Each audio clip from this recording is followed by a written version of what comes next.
Hello again, welcome back to Hello. our podcast, Exploring the Canva. We are Camila Saez. Fernanda Loyola, and Jaime Arias. and today we are talking about the visit of the Museum of Bellas Artes of Talca. We're going to talk about our favorite artifact and how this artifact made us feel. So I hope you enjoy the video, enjoy the podcast, and if you want, give us a comment and give us a big like. Yeah, so start.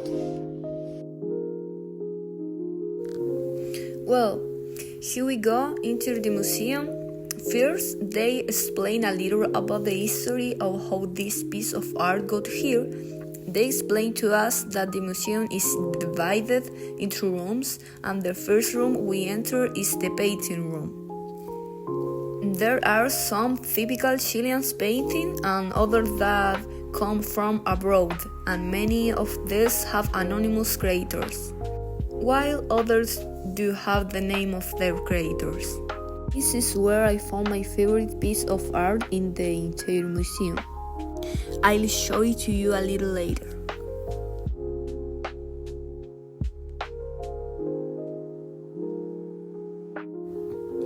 Here we can appreciate some beautiful paintings of the Chilean coast, and that made me feel very calm because they remind me of all those family trips and convey a lot of the energy of these magical places. Here we can see a happy Jaime walking around the museum. And here is where I show you my favorite painting called Saint Anthony the Abbot.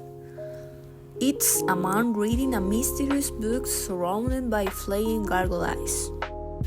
I find it interesting because it's mystical, painted on bronze, and its creator is anonymous, since its origin is unknown, which make it even more mystical.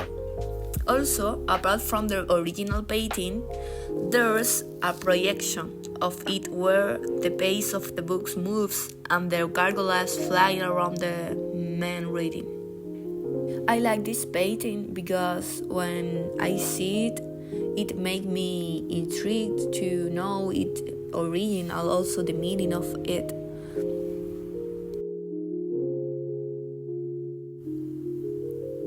Here we can see Jaime observing it in detail. Okay, and my favorite artifact of the museum was a portrait called Bird Child.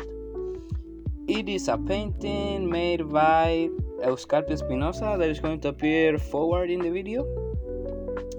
And the child portrayed is Francisco Encina Barker. Espinosa, the painter, studied humanities at the Seminario de Talca before moving to Santiago to attend the Academy of Fine Arts. There he had tremendous teachers such as San Martin, Mochi Lira, and Valenzuela Puelma. In 1906, he traveled to Europe, training under Jean-Paul Lawrence and Richard Miller. He exhibited at the Paris Salon in 1907, in 1912 and 1913, returning to Chile that same year. Known as an intimate portraitist with loose brushstrokes, this painting conveys a sense of boredom. It suggests that the child has other interests and simply wants to go out and play. And for me, it's a beautiful painting, being a student of pedagogy, because it portrays perfectly some of our students in the classroom. And in the video here you can see the part of the Proclamación of Independencia, and here some of the rural artifacts of our country from Maule. It's important to say that Euskalpio was born in Curicó, the painter of my artifact, and I think that is very good for this museum to have autochthon painters. Well, in my opinion, the best artwork in the museum was La Mesa Revuelta by Federico Rojas Labarca. Why? because at first it looks like just a messy table, but when you look closer, it is full of small details like old photos, playing cards, money, newspaper clippings, and drawings. There is a fly drowning, and this detail was very funny. Everything is carefully drawn with ink and watercolor. I think what makes it so interesting is how real it feels because it's not just a picture of objects. It is like the table tells a history about the life in Talca in the 80s. Like, each item on the table represents something from that time, like culture, daily life, maybe even personal memories. I think it stand out because it feels alive. You can see it and imagine someone sitting at the table reading maybe or drawing or collecting memories. It is also different from traditional still life paintings because it mixes art with history and even a bit of mystery. I don't know.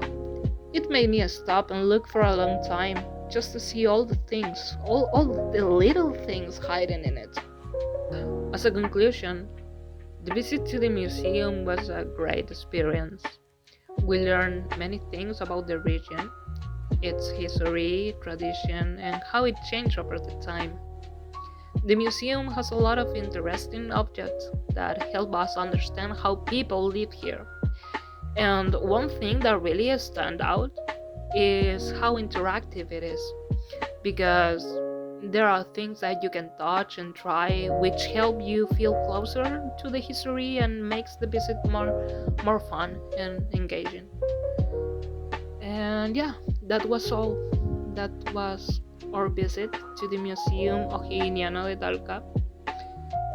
We hope you enjoyed the chapter, and if you have the opportunity to visit the museum, do it. Thank you for being here again. See you next time. Bye.